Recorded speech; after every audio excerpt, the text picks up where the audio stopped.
So WWE No Mercy 2016 starts off with an 8-man tag at the pre-show, and Kurt Hawkins appearing, announcing that he's going to have his fucking first match on Tuesday.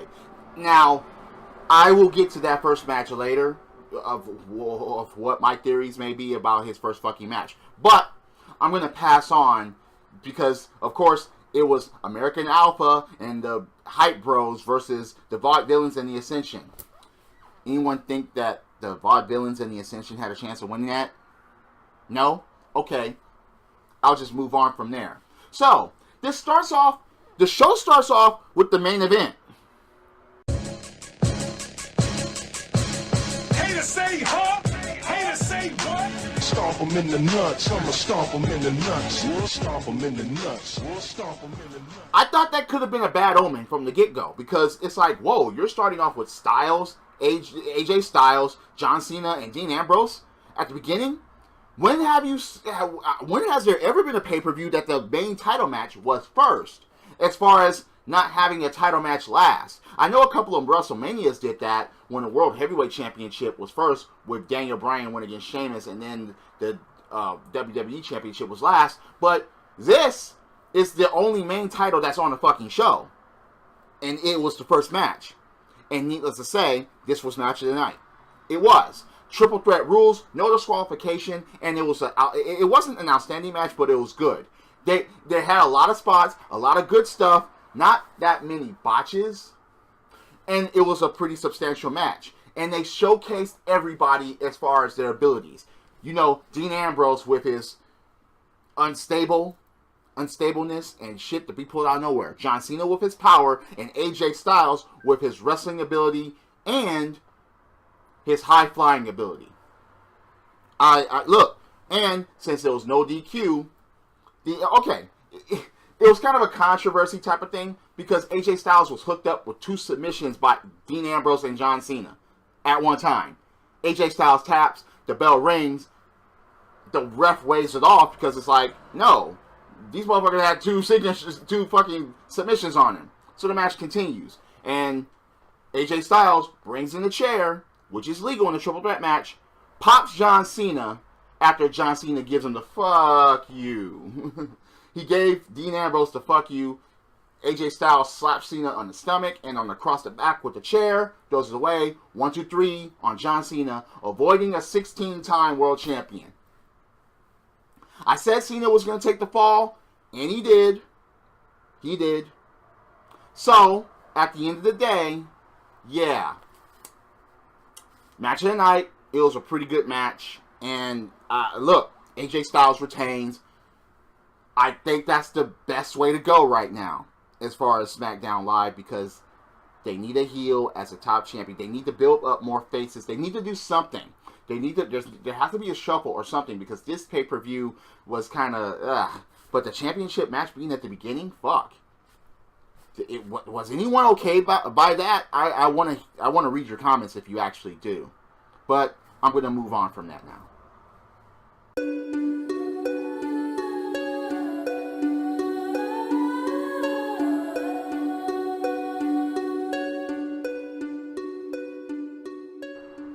Nikki Bella beating Carmela. Where is Carmela going to go? Where? I'm dead serious. Nikki Bella had no business winning this match, because, again, this basically just puts a monkey wrench into bringing heels with your women's division, and Nikki is just old news. This made no sense to me. This outcome made no sense to me. Out of all the times Carmela bested Nikki actually wins this match. Yeah, I mean, me getting the prediction wrong was one thing, but this outcome makes no fucking sense to me. I'm just gonna say it like that. And this match was not good by any means, so yeah, I'm gonna move on from here, because that was just total garbage to me.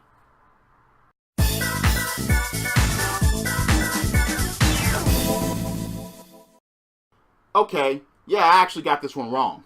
I actually thought that the Usos were going to take it from Heath, Slater, and Rhino because I actually thought that that was the only choice. But apparently I was wrong. It's not the only choice.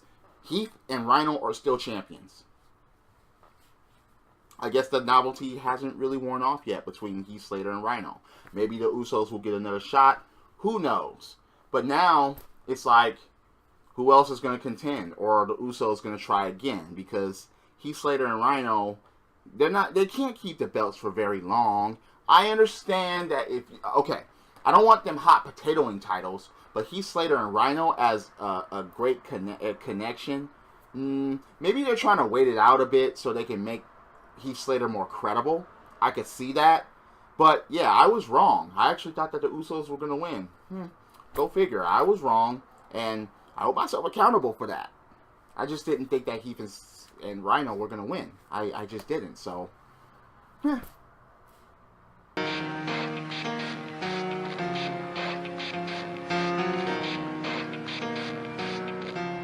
thought this match was supposed to be on the fucking pre-show, and it wasn't. Baron Corbin versus Jack Swagger, where Baron Corbin actually wins under controversial circumstances. So, it was basically a wash, rinse, repeat of their Smackdown match when Baron Corbin was in the ankle lock. Baron Corbin tries to struggle to get to the ropes. Instead of grabbing the rope, he grabbed the bottom of the apron and he pulled it. He pulled the curtain of the apron. So, Jack Swagger had to break the hold. Once he did that, the referee had to straighten out the curtain. And Baron Corbin thumbed him in the eye, gave him the end of days, bam, 1, 2, 3. I guess they tried to do that to make Jack Swagger look strong and for us to actually take him seriously, but I'm still not fucking convinced to take Jack Swagger seriously. Baron Corbin, I guess he needed to win, because I have a couple of theories about him later, but yeah, I got that wrong too. Oh well, the funniest thing about getting some of these wrong is that I didn't really fucking care who won certain matches either way, because certain matches either shouldn't be taking place or there's no meaning for them. There just weren't for a lot of these matches. But Baron Corbin versus Jack Swagger, fine. I mean, yeah, it was basically a Smackdown match on a pay-per-view. Most of these were like that, No Mercy. But Baron Corbin wins. I was wrong about that.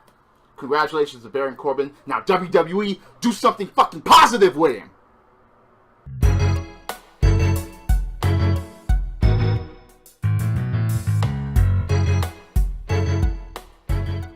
The funniest thing about this match was after all the talk, after all the anticipation, after all the shit that was said, even when the stakes were as high as it was,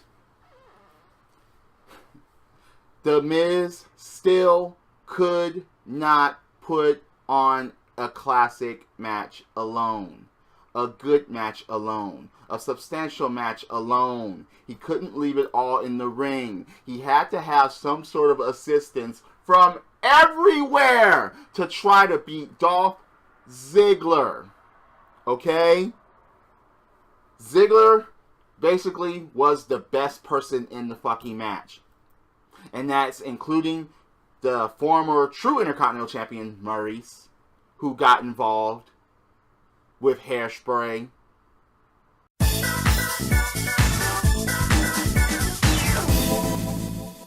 And with distracting the referee so the Miz could remove the fucking turnbuckle cover and so on and so forth. And the steel was actually fucking used in that. Right in front of the fucking referee, and nothing was done. Go figure.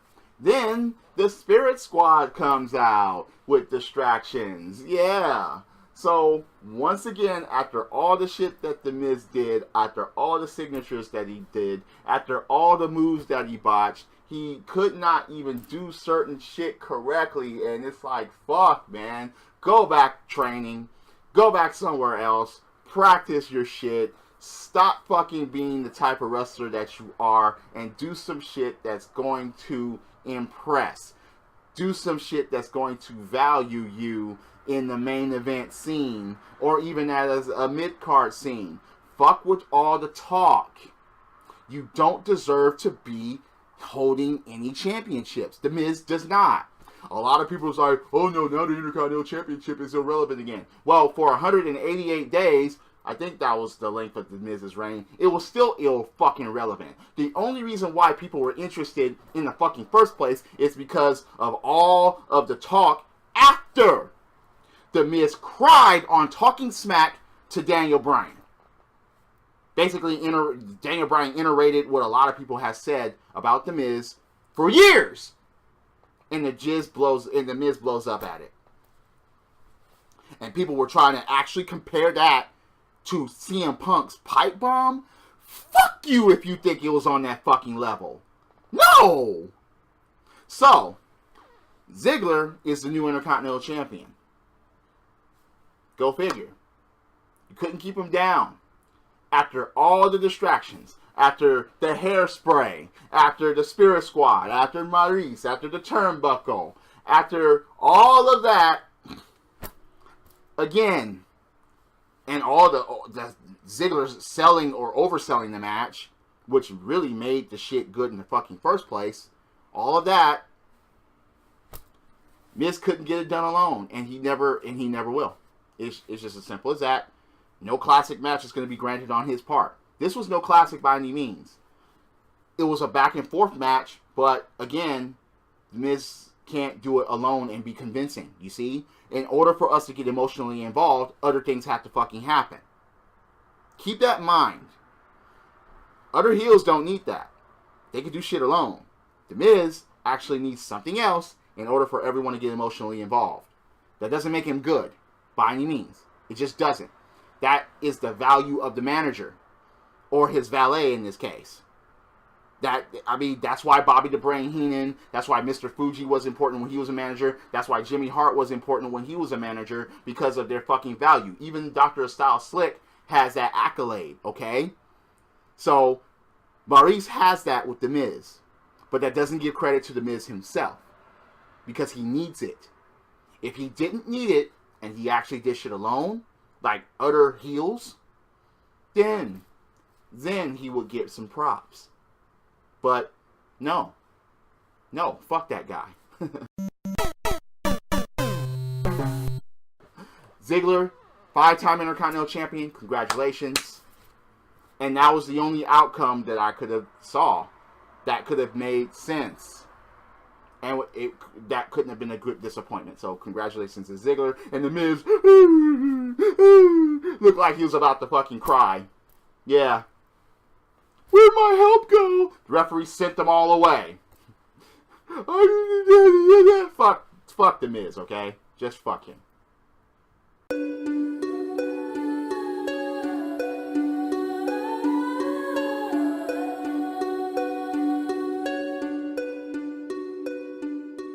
So Becky was injured and couldn't take place in her match. Okay, fine.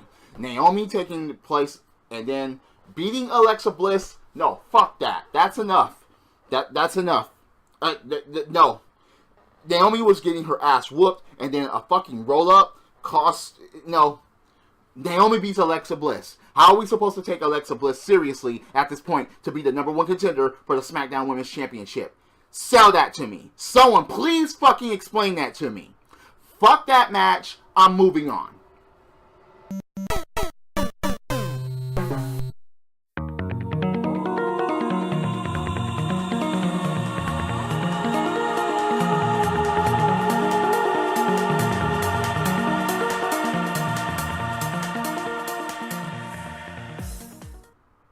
Now, this match was interesting. It showcased Randy Orton and Bray Wyatt. It was a pretty good match. And then, RKO was about to show up, but then the lights went out.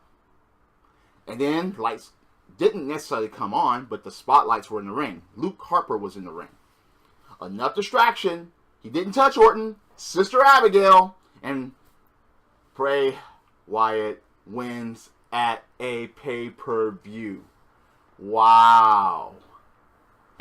Okay, so what are you going to do now? Are you going to reform the Wyatt family? Because Luke Harper apparently is on SmackDown Live now, and then now you have Eric Rowan that's still there, and then you have Bray Wyatt still there. Form them back, terrorize, what are you going to fucking do? Are you actually going to have them come back together or have them as individuals doing individual shit? The Wyatt family has to fucking stay together. Now, when they broke them up before, we could have probably taken Bray Wyatt seriously after that, but it didn't work out because they kept fucking him. And then Luke Harper is the only former fucking champion, singles champion out of the fucking group. Who knows? Maybe the Wyatt family can take them tag belts off Heath, Slater, and Rhino. Who knows? I mean, yeah, that... I don't know. But Bray Wyatt winning, that's the right step for me. As far as I'm concerned. Because, again, he's the one that really fucking needed it. Orton didn't need that. He didn't win. So that's No Mercy in a nutshell. Now, what's going to happen on Tuesday on Smackdown is Kurt Hawkins actually going to challenge for the Intercontinental Championship. Who is this first match going to be against? Kalisto? Or Hammerneger or somewhere? Or a Jobber? Anything else like that? What's going to happen with the tag team division now? I mean, the Usos were thwarted off. You know, are the Wyatt family going to move up against Heath, Slater, and Rhino or something like that? Who knows? I don't know. Yeah. Or is Baron Corbin going to challenge for the Intercontinental Championship against Dolph Ziggler? Dolph Ziggler, a 2-day reign? Or somehow, some way, the Jizzard is going to get it back. Who knows? So, that's my opinions and thoughts of No Mercy 2016. I mean, look, I would like opinions. I would like to read what you guys... Look, how did you feel about the event? Did you like it, or was it like, fuck that? Because, for me, most of it was like, fuck that shit. Especially when the main event was first. That was just like, what the fuck? Bray Wyatt closed out a pay-per-view. Think about that. No belts, but he closed the pay-per-view. Oh yeah, fuck Nikki Bella. Fuck Miz. Fuck that Carmela losing. And fuck Naomi beating Alexa Bliss. They just shitted all over those two women that came from NXT. Makes no fucking sense to me. Drop kicks, body slams, throw motherfuckers over the top rope, both feet hitting the floor. Yes, I'm a wrestling fan. This is the theme, and I'll see you later. Credits.